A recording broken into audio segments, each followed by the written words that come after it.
Welcome to the QuickTerrain Modeler Getting Started video series. This video is the first in a 10-part series to get QuickTerrain Modeler users up and running as quickly as possible.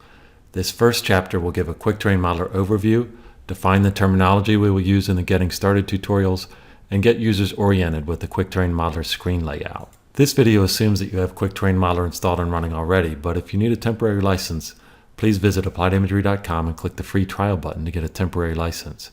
Also, on the Applied Imagery download page, you'll find sample data and imagery to work through the examples and exercises in this series.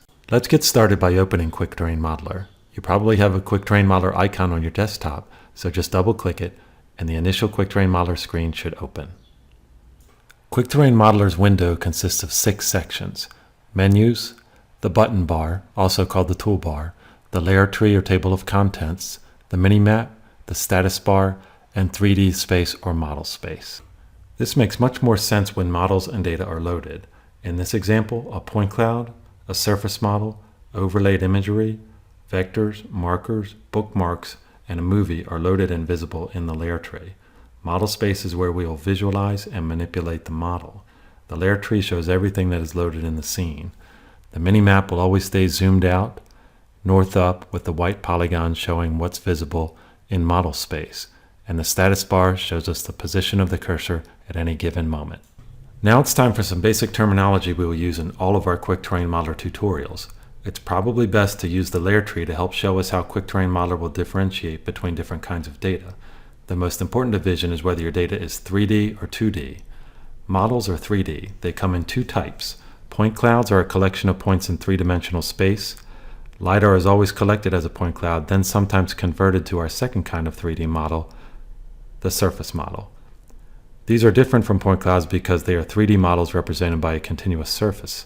They are often referred to as digital elevation models, or DEMs, or digital surface models, or DSMs. Textures are 2D images. In many cases, these started as a separate file. In this example, color imagery is overlaid on top of both the point cloud and the surface model.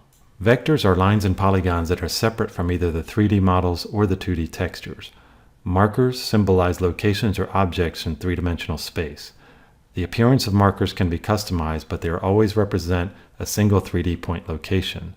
Bookmarks store a specific viewpoint that you can return to at a later time, and movies are customized fly-throughs that can be repeatedly played back. Everything displayed in the layer tree can be saved as a self-contained project called a workspace.